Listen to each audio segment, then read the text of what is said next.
There are two things plaguing them in the zoo: lies and deceit.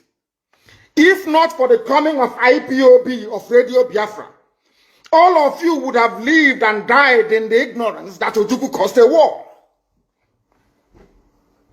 That's what they were writing. Britain helped them to write it. Ojukwu was a rebel, a secessionist, because we had no media.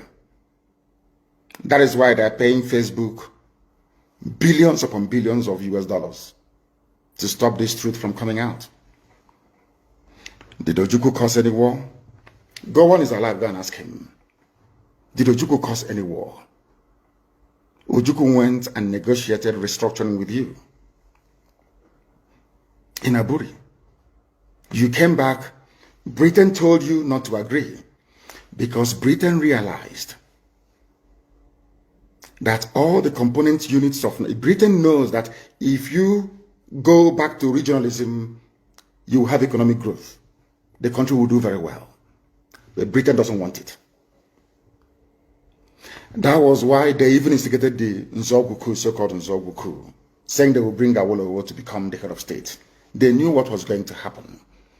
They wanted to truncate the economic miracle of Dr. Michael. But what I'm telling you are fast. Go and investigate for yourself. In the East, you had the fastest growing economy in the whole world, over 40% every year.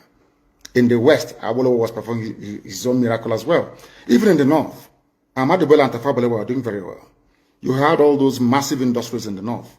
You even had Alamajiris that were employed in the North, meaningfully employed, gainfully employed. They were all doing very well. Britain said, no, for us to control these people, we need to impoverish them. Let us introduce this war. There was a coup by Nzogwu. And after that, there was the massacre of, as usual, massacre of our people in the North. Ojukwu said, I have to secure my land and my people. They said, no, let's go to Aburi to discuss it. Ojukwu went to Aburi and agreed, restructuring. That's something now you're asking for. To tell you how foolish Nigerians are. They're very foolish. That same nonsense you're asking for now was discussed many years ago. Ojukwu sat down in Aburi with Gowon and decided that regionalism was the best way forward. Restructuring, going back to who you were, 1963 Constitution, 1963 Constitution. Be on your own and pay tax to the central government, as they have in America, as they have even in Britain. Britain, you have Scotland that is almost independent. Wales, the same thing. Everybody is free. But Britain doesn't want the same thing they're enjoying to happen in Nigeria. Why? Ask yourself that question. Anybody telling you about one Nigeria is your enemy. I'll prove it to you now. Ojukwu negotiated devolution, regionalism. The North will be on their own, the West on their own, even Middle Belt on their, Midwest on their own, and then the East on their own. It's the same one Nigeria. On their way to the airport, before they boarded the aircraft, a call came from Lagos, from the British High Commissioner in Lagos to Gowon, telling Gowon not to agree, after having signed the agreement. That same Gowon you're looking at today, God kept me alive so that he can witness the destruction he will bring upon that very zoo called Nigeria. Gowon said no. Do you know all the journalists in Nigeria, none of them have ever gone to Gowon to ask him, why did he say no to Aburi? Aburi was restructuring.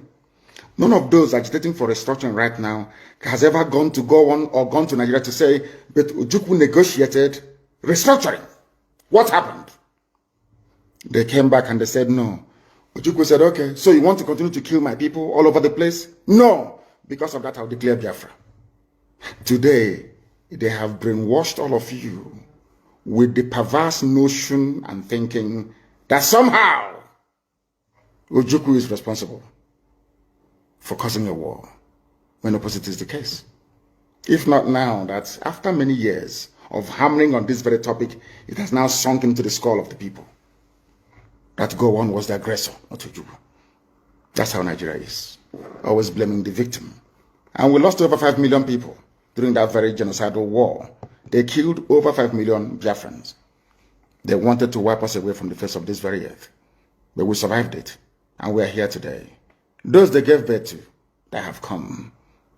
And this time with a wrath that you cannot even begin to imagine. And Biafra must come. It must come.